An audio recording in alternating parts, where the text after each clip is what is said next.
such a good tea. It's a peach rooibos tea from Arbor Teas.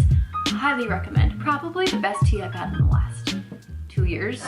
Not saying something. Welcome back to my channel and welcome to this video. Today I'm sharing my story on how I became minimal, why I became minimal, and the top 2 things that helped me start this process. Because that really is the hardest part, starting. Let's start with a little bit about me, okay? I love and strive for peace and stillness, probably because my weakest part about myself is how stressed out I can get. I don't necessarily know what it is about me. I'm still in the process of figuring it out, but I can get stressed very easily. If things don't go my way, stress. A lot of things play into that. And then here's another interesting fact about our life. My husband plays professional baseball. We are in the minor league system. Out of respect for him and the team, I'm just gonna leave it at that. There's a lot of other public ways to research that. But with this lifestyle comes a lot of extra stress. Remember over here when I said I get stressed out really easily? Well, let me tell you about this part of my life. We have to move 3 times a year for the baseball season. We move from our hometown to spring training, from spring training to our seasonal town, wherever that is. We kind of find out the week we're supposed to move there. We've been doing this together for 5 years. We were married as babies, 21-year-olds, in January of 2016. So as you can see, there's a lot of resistance here. Like, these don't add up. Stressful Marge, a very stressful life that I cannot control, and I, for the life of me, cannot figure out how to make easier. I tried whatever I could do, whether it be time blocking, having a really great calendar, traveling to escape this lifestyle. I tried so many things to try to make our life better and happier, and nothing was working.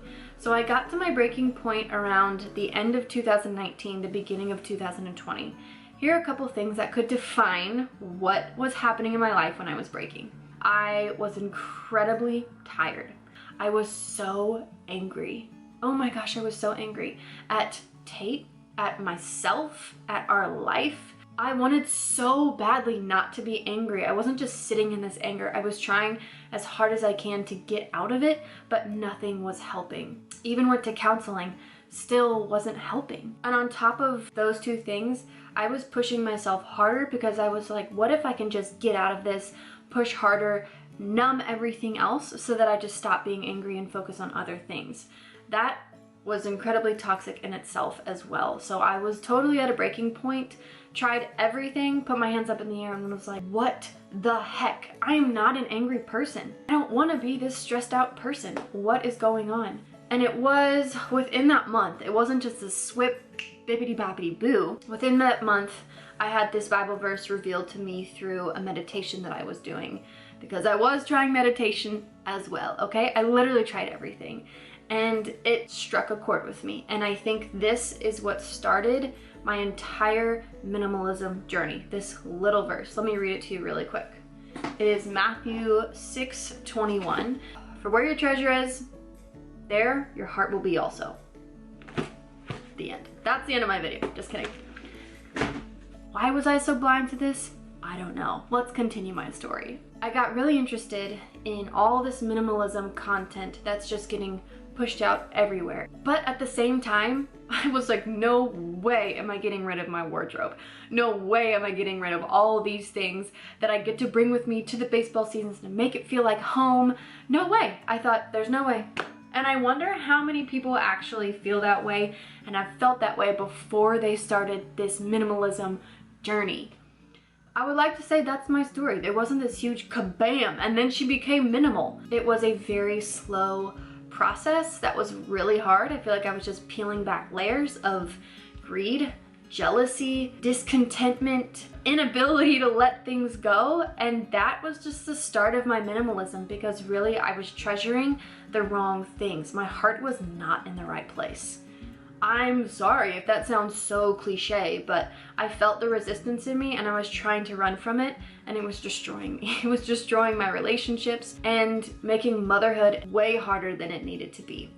Enter the top 2 tips that I started doing to start this minimalism process. The first thing has to do with this Bible verse and another poem. It's inspiration. What's motivating you? What's inspiring you to be this way? Mine was a biblical view of earthly things. There were so many things that were just cluttering my life to no end.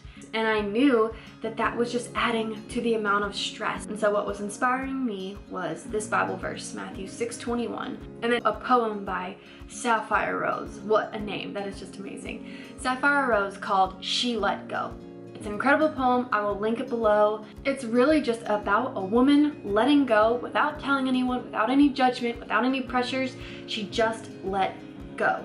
In a culture where we're really obsessed with telling people, like I am right now, why we do what we do and what we're doing with our life, this was such a refreshing poem to just say, let this stress go, let these materials go, let these pressures go. And then second is tactical. Tactical, practical, tactical, tactical. How I actually started being minimal, I just looked at one room and I said, I don't know what I'm doing, I don't know where I'm going, but I'm just gonna get rid of things that aren't serving me right now. It was just my first sweep that started this whole process. Once you do it one time, you will be addicted to this feeling of letting things go and feeling lighter and less burdened.